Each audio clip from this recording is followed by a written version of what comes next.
let's first start off with the safety alerts. So the safety alerts, there's a bunch of them. There's one that you've heard several times in the background, that doo-doo noise right there, that's a distance warning. Now that distance warning is going to go off when you are a certain distance from a vehicle in front of you. Ordinarily, that distance warning is calibrated and set to whatever safety distance the company safety managers think you should keep as far as your distance off of a vehicle in front of you. And that's a topic where fantasy clashes with reality. And it has since day one in my trucking career. So when I started off with Schneider, they made a very big deal out of the following distance. You know, as they should, and that's fine. Especially for the fact that they have a lot of very brand new, inexperienced drivers, and you know, they want to keep as big of a safety distance as they can, as most companies do, and there's a reason for that, and I agree, and that's great. However, there is the reality of being in situations where that safety distance is just too damn big. So, for an example, at least two companies that I work for had their safety team constantly harp on the fact that you need to have a 7-second following distance, minimum. So 7 seconds worth of space. Number one, in almost all driving situations, except for when you're in a wide open highway with no traffic, trying to maintain a 7-second following distance is a virtual impossibility. Because if you do maintain that big of a following distance, right now, that little truck thing in front of me right now is 2.8 seconds according to my dashboard. I have a little reading where it shows me he's doing 60 miles per hour. I'm 270 feet away from him, and now he's at 3.3 seconds. So double that and then some. If you try to keep that big of a following distance, now mind you, I'm doing 55 miles per hour right now. If I tried to maintain that big of a following distance, the only thing that would happen is that cars and trucks would be passing me because I would be going slow. They would notice a very large gap ahead of me. So what is that saying to the people that are behind me and can see that? That tells them that, oh, that's a slow poke. I need to get around them. So the trucks and cars that are behind me now will all of a sudden start going to the left, going to the right, whatever the case, whatever open lane they see, and start passing me. And once they pass me, they change lanes in front of me. And what does that do? Well, that chops down my following distance now, doesn't it? So if I were to follow that rule very strictly, the way Schneider would always want you to, you would eventually get slowed down to the point where you would be stopped. You wouldn't be moving, because every single time somebody gets in front of you, if you're on cruise control, now I'm driving with my foot right now, but if I were to, and the reason I'm driving with my foot right now is because if I use cruise control in this situation, it's adaptive cruise. So the adaptive cruise will want to slow the truck down immediately when it sees something in front of it that isn't at its pre-programmed following distance. Even if that vehicle that just changed lanes and got in front of you, even if that vehicle is going faster than you are, the Freightliner's brain is programmed to where that's not good enough. It wants a big gap as fast as it possibly can create one. So it won't just let that car ahead of you keep driving faster than you and eventually, you know, be gone. No, that's not good enough. what it'll do is immediately slow you down to create that gap. So let's say you're doing 55 miles per hour. If you allow that adaptive cruise to slow you down, it's going to slow you down to 50 or 48. Well, what's that now going to do? You're talking chain reaction here. Because once you're down to 50 or 48, the people behind you are going to even more so think, oh my God, this guy is a slow-moving idiot. He's a rolling roadblock. And they're all going to pass, and they're going to pass aggressively, and they're going to pass and change lanes right in front of your nose. And every time they do it, you're going to get slower and slower and slower. So it absolutely is not realistic. Now, I get the fact that a following distance is important and that you should try to always leave a safe space. I get that. But to quantify it to an actual number and to make that number a rigid setting within the truck is absolutely insane. What it is doing is it's taking the judgment out of the driver's hands and putting it into a truck, into the electronic brain of a truck that can't think critically. It turns what is a gray issue into a black and white.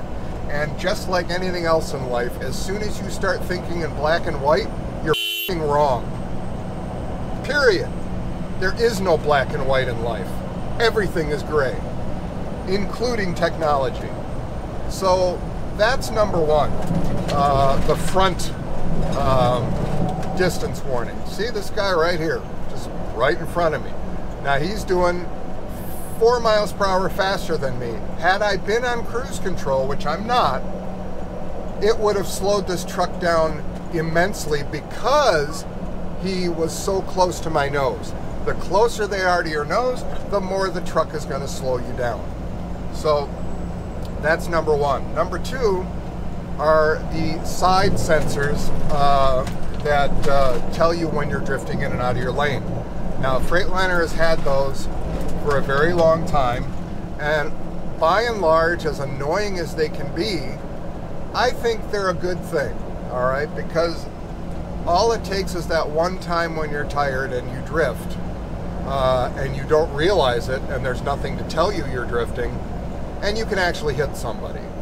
So as annoying as it is to constantly hear the when it's going off, when you're in full control and you know you just happen to get a little bit close, it doesn't like it, or if there's a gouge in the highway, sometimes it'll read that and give you the yeah, it's annoying.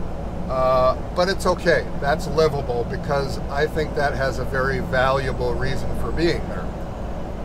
What Freightliner unfortunately has done, again, to wow the buyers of the trucks, is they have a new technology called lane keep assist. And this truck unfortunately has it. Now, thank God there is an override button that you can turn the shit off. Because that was one of the very first things I did when I started driving this truck. Because I had no idea the truck had it, and I had no idea what it does. And all of a sudden, I'm driving along and I hit a construction zone. Now, in construction zones, there's a button on the dashboard where you can temporarily disable the lane departure warnings, because construction zones are typically very, chaotic with their markings. The markings get really sloppy on the road. And you'll get a lot of false readings, because it's picking up, lines and dashes and stuff that were old that are still kind of there, but now they're routing it in a different way, right? So generally speaking, anytime I approach a construction zone, I lean down and I hit that button to defeat that system. Well, this time I didn't do that for whatever reason, and I'm driving along, and all of a sudden the steering wheel's moving.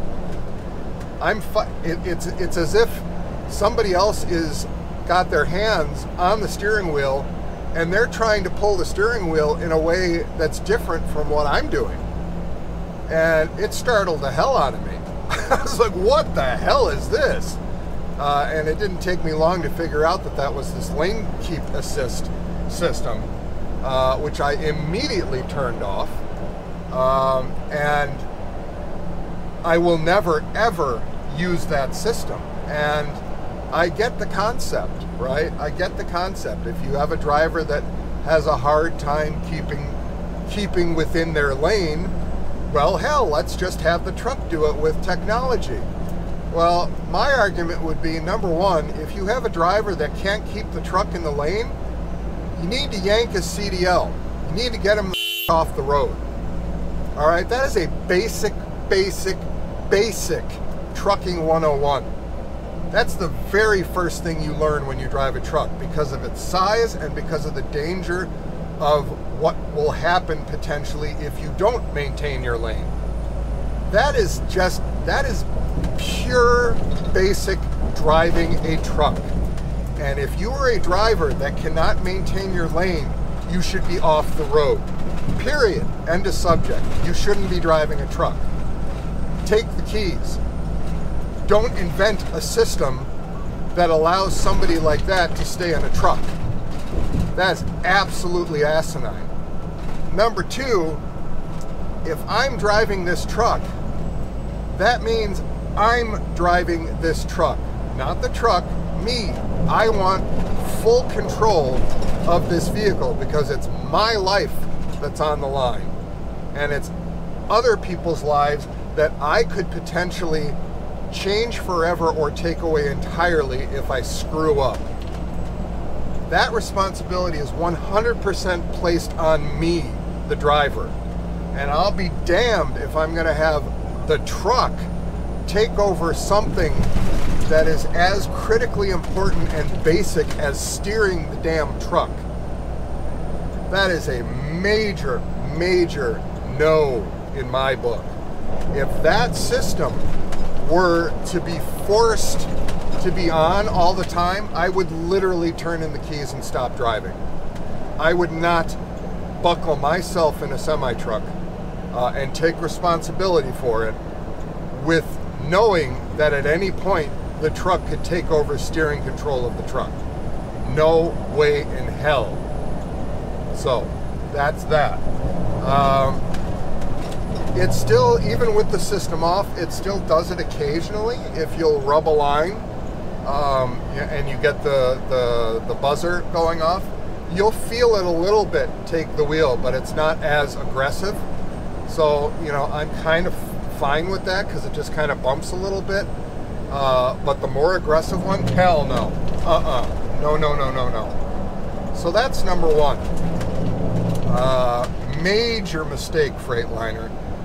And for any company that buys the truck with that system and makes it a mandate, in other words, something that the driver can't turn off, shame on you. Shame on you for doing that. And if I were the driver, I would leave the company and find a company that doesn't have that.